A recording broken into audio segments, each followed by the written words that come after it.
Bom dia, caros alunos e alunas da Escola Dominical, nossos irmãos e irmãs que nos acompanham, a mim, a Silvana, outros professores e professoras de nossa escola, aqui em nossa Igreja Metodista em Lorena. Sejam bem-vindos, que Deus nos abençoe a todos, nos dê a sabedoria, o discernimento, a clareza, a luz da sua palavra, para crescermos no conhecimento, na graça da palavra do Senhor. Vamos estar orando. Ó Deus, agradecemos, Senhor, imensamente por mais esta oportunidade em que o Senhor nos oferece para que estejamos juntos ao redor da Tua palavra, crescendo no conhecimento, na maturidade do conhecimento da Tua palavra. Eu te agradeço e peço, Senhor, que a luz do Espírito Santo esteja sobre nós. Oramos no nome de Jesus. Amém, Senhor. Caros irmãos, nós temos nesses últimos domingos, com exceção do domingo passado, que nós tivemos em culto de adoração e de Santa Ceia, e mais os 2 domingos anteriores e o de hoje, certamente, Deus nos ajudando, temos trabalhado esse tema da maturidade cristã, mas agora voltado para a maturidade doutrinária, a maturidade do conhecimento da palavra, do que está escrito nos evangelhos do Senhor Jesus, não é? Sem alterações, sem interpretações pessoais, equivocadas, etc, etc. E, tendo em vista que 2 domingos nós já pudemos trabalhar com essa questão tão importante, pretendemos então concluir nosso estudo no dia de hoje, para que no próximo domingo possamos iniciar um outro estudo com a nossa irmã Silvana. Temos então trabalhado essa questão da maturidade doutrinária, o conhecimento da doutrina cristã, a palavra, a verdade do Evangelho, como está na Bíblia, não é? Como é de fato o verdadeiro embasamento bíblico no contexto de toda a palavra de Deus. E o estudo sobre a doutrina nos faz pensar sobre esse termo. O termo doutrina significa ensino, significa instrução, que justamente são marcas do ministério de nosso Senhor Jesus Cristo, não é? A riqueza didática, até pedagógica, né? O método de ensino do Senhor Jesus, método prático, método muitas vezes até poético, né? mas com profundos significados e significações de ensino da palavra de Deus de uma maneira acessível, não é? E amorosa a todos que o ouviam com profunda sabedoria, não é? E a questão central, então, que é discutida, que nós estamos conversando nesses últimos domingos e cujo fundamento, né, está na carta de Paulo aos Gálatas, lá no capítulo 1, e nós fizemos até o versículo 9, mas hoje eu gostaria de estar lembrando do versículo 6, quando Paulo, exortando aqueles irmãos, né, Gálatas, toda aquela região da Galácia, ele diz para eles: estou muito surpreso em ver que vocês estão passando tão depressa daquele que os chamou para a graça de Cristo, não é? Para outro evangelho. Repito, estou muito surpreso em ver que vocês estão passando tão depressa daquele que os chamou na graça de Cristo para outro evangelho. Então o que acontecia era que falsos irmãos, falsos mestres, por que não dizer falsos profetas, que estavam confundindo a fé pura daqueles irmãos, colocando o cumprimento da lei e centralizado no ritual da circuncisão dos homens, dos meninos, estivesse pervertendo o evangelho da graça, não é? Colocando acima do evangelho da graça, do sacrifício e da ressurreição de Jesus para a nossa salvação, para a vida eterna, para a nossa vida eterna, colocando a lei, o cumprimento da lei acima da graça. E ele coloca mesmo, pela lei, nenhum de nós será justificado, né? Justificado, mas pela justiça de Deus em Cristo Jesus. Então esses mestres pregavam a circuncisão, né? E pregavam também juntamente com a circuncisão a observância do sábado, colocavam a observância de alimentos, de proibições de alimentos, exigências nesse sentido, né? A observância de festas religiosas, não é? Então, como condição para que aqueles convertidos, especialmente os gentios, né, estivessem sendo incluídos no povo de Deus. Então eles eram cristãos, mas judaizantes e que estavam pervertendo a pureza da verdade do Evangelho anunciada em Cristo Jesus. Eles estavam então, em suma, em resumo, anulando a graça, anulando o sacrifício, fazendo exigências legalistas de cumprimento de regras e de leis e de observâncias.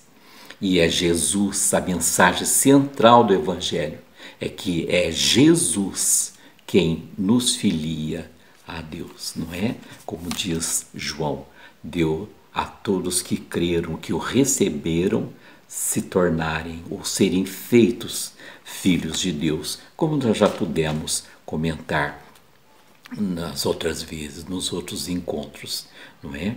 Então eles queriam celebrar a lei em detrimento da graça. Então assim é que Paulo, inclusive, vai lançar mão da figura de toda a história do patriarca Abraão,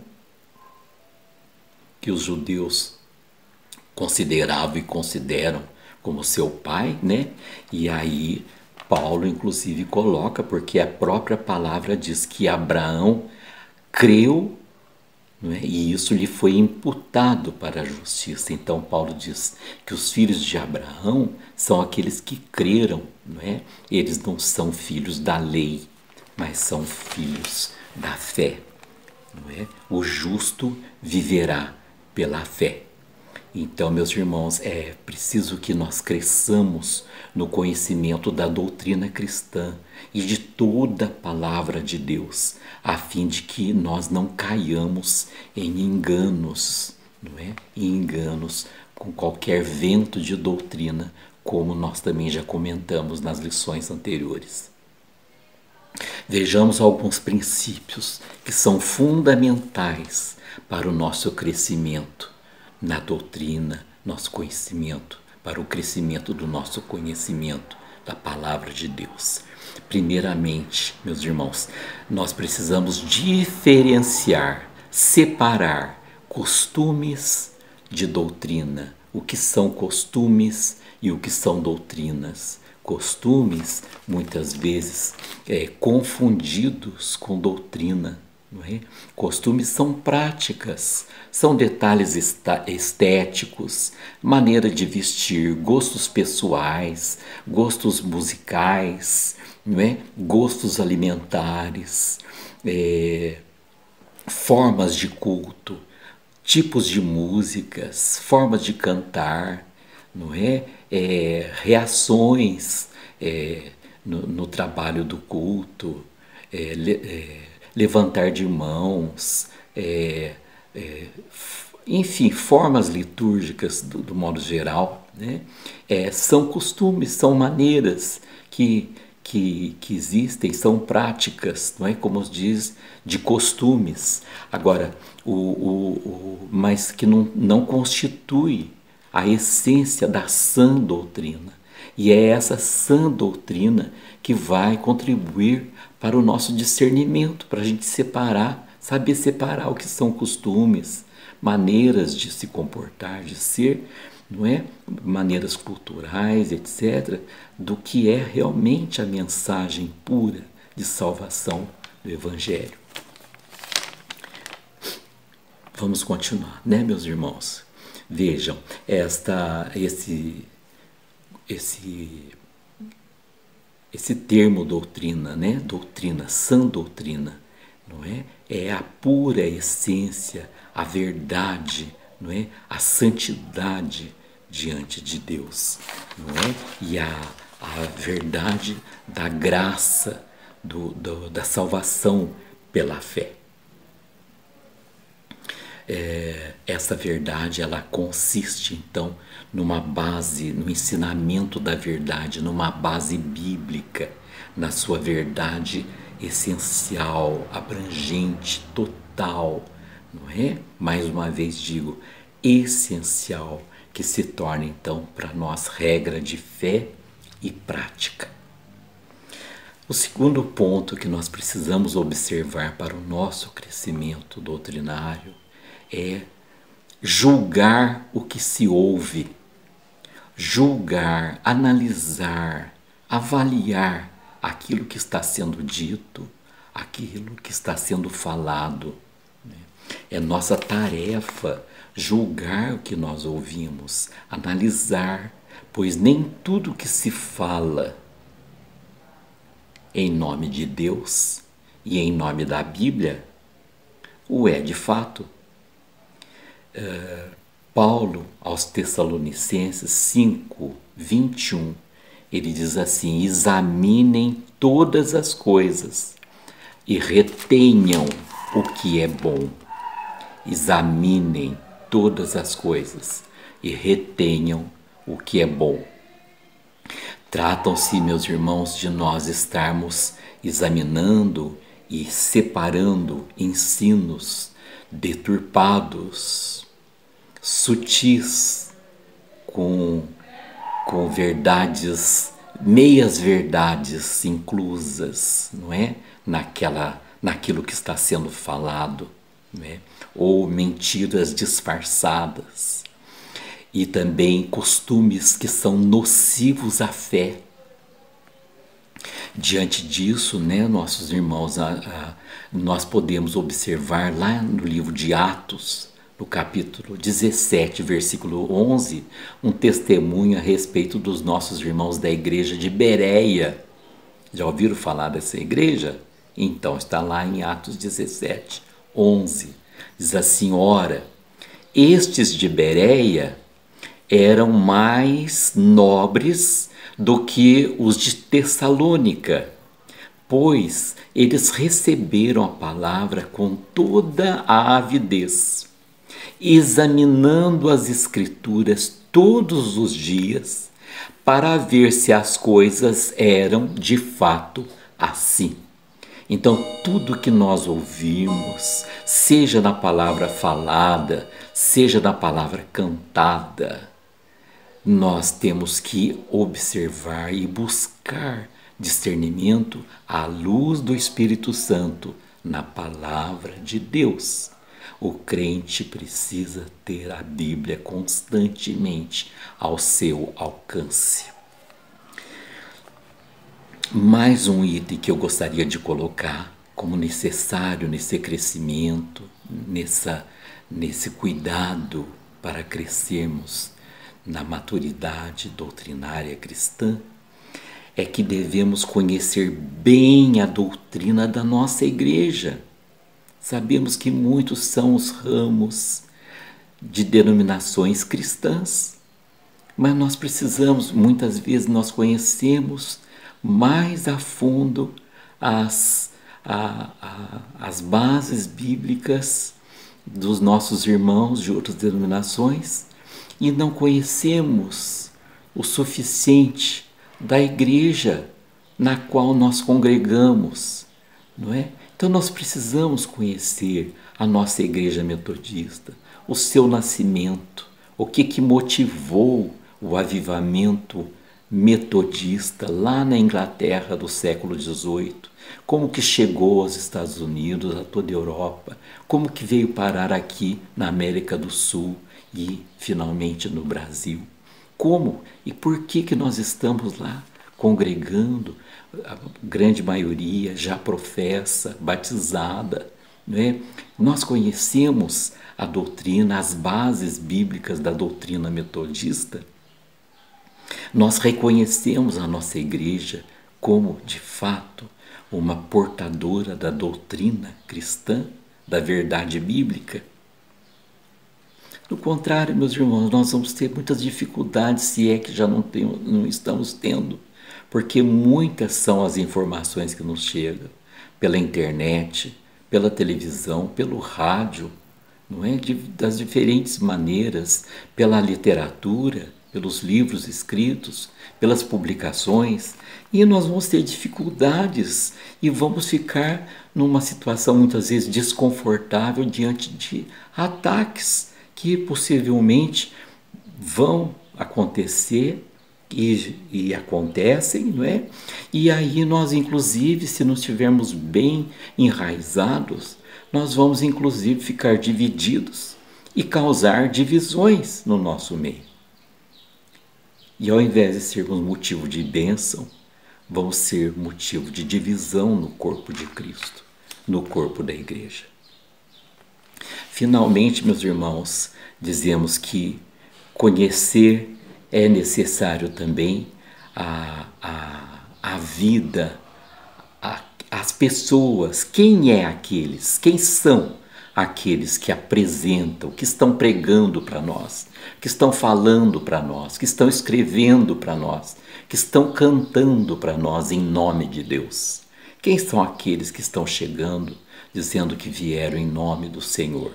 Nós os conhecemos, nós reconhecemos neles pessoas que pregam a verdade e vivem o evangelho que eles pregam. Nós vamos ler lá no livro de Deuteronômio, capítulo 18, versículo 20. Diz assim, quem quiser abrir lá, pode abrir. Deuteronômio 18, 20. Porém, o profeta que tiver a presunção de falar alguma palavra em meu nome, algo que eu não mandei que falasse, ou o que falar em nome de outros deuses, esse profeta deve ser morto. Eu não estou aqui defendendo que nós devemos matar as pessoas conforme o nosso julgamento. Não é isso. Mas dizer e citar a palavra de Deus. É Ele que é o dono da vida, não é? E é Ele que está dizendo isso. Aquele que falar em nome dEle, sem Ele ter mandado, sem Ele ter enviado, que esse deve se cuidar e que nós devemos nos cuidar em relação a eles. Lá em Jeremias, capítulo 23, 1, ele coloca mais um alerta a esses homens e mulheres. Ai dos pastores que destroem e dispersam as ovelhas do meu pasto, diz o Senhor. Então, meus irmãos, nós precisamos saber, conhecer as credenciais. Quem são essas pessoas que estão falando em nome do Senhor? Paulo, ele era desprezado por esses falsos mestres dos quais nós temos falado desde o início do estudo. Diziam que ele não tinha autoridade, que ele estava falando em nome de outros, menos em nome do Senhor. E Paulo, quando começa a carta aos Gálatas, lá no versículo 1, ele diz: Paulo, apóstolo, não da parte de pessoas ou de homem, ou por meio de homem algum, mas por Jesus Cristo e por Deus Pai, que o ressuscitou, dos mortos. Certamente ele estava se lembrando do seu encontro dramático com o Senhor Jesus na estrada de Damasco, quando ele estava indo perseguindo e buscar os cristãos para prendê-los e matá-los, perseguindo a igreja do Senhor. E ele então encontra com o Senhor naquele momento dramático e o Senhor lhe diz: Saulo, Saulo, por que me persegues? Então ele compreende que o Senhor o estava chamando e ele mais tarde vai dizer: eu sou o apóstolo dos gentios, e os gentios somos nós, todos aqueles que não somos judeus, somos gentios, que antes não éramos povo, mas agora somos povo de Deus, pela pregação do Evangelho, pela graça, pela fé, no sacrifício, na ressurreição de nosso Senhor Jesus Cristo. Nós precisamos conhecer as credenciais daqueles que pregam, daqueles que falam, aqueles que cantam nas igrejas, daqueles que têm escrito músicas, poesias para o povo de Deus e que muitas vezes são repetidas nos nossos cultos, nos nossos encontros. São mensagens do Evangelho puras e verdadeiras. Nós precisamos ter esse espírito de análise à luz do Espírito Santo de Deus. É necessário, é fundamental reconhecermos que quem está pregando, ele vive a verdade que ele está pregando. Finalmente, meus irmãos, concluindo esse maravilhoso estudo, não é?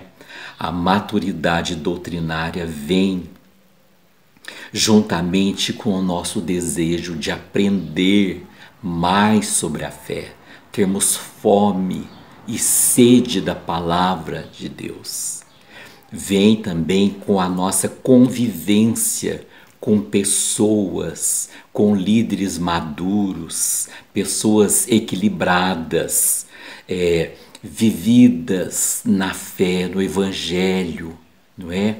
Maduras, crescidas, acima de tudo, também pelo conhecimento da palavra de Deus, lendo a Bíblia, meus irmãos, diuturnamente, contando, acima de tudo, com a ação do Espírito Santo que veio para nos dar consciência, discernimento. Aliás, está colocado como fruto do Espírito Santo. O crente tem que ter discernimento, discernir aquilo que não procede de Deus, discernir espíritos que não procedem de Deus.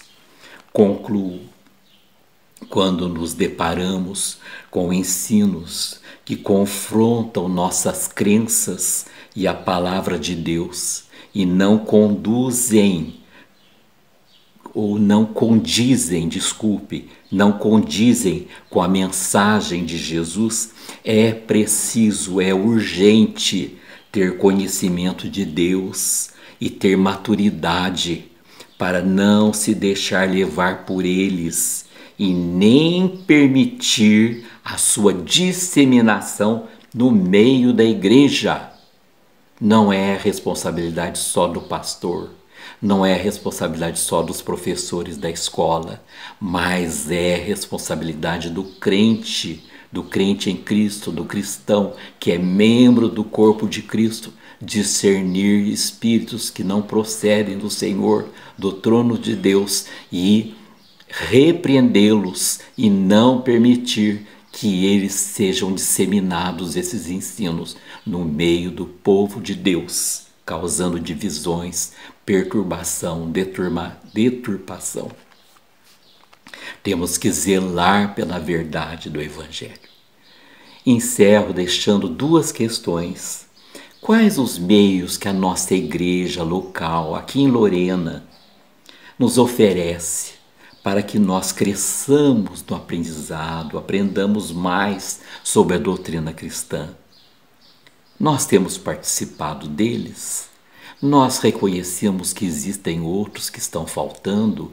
Já sugerimos ao nosso pastor, aos nossos líderes, em nome de Jesus? como fazer mais conhecidos entre nós, desde as crianças ao mais idoso, tais princípios doutrinários, para que todos sejam maduros na fé. Deixo essas questões, meus irmãos, que Deus nos abençoe, nos dando crescimento, pureza, santidade, verdade, vontade, busca, disposição e ação, leitura da palavra, aplicação, disciplina, vontade, honestidade com Deus e com a igreja à qual nós pertencemos, para que nós possamos dia a dia, a cada hora, a cada minuto, a cada momento, crescermos mais e mais no conhecimento do Evangelho, da palavra, da verdade do Evangelho, da doutrina cristã, da mensagem de salvação pela fé no sacrifício e na ressurreição de nosso Jesus Cristo, que morreu por nós para que pagasse pelos nossos pecados e nos desse a vida eterna. Amém.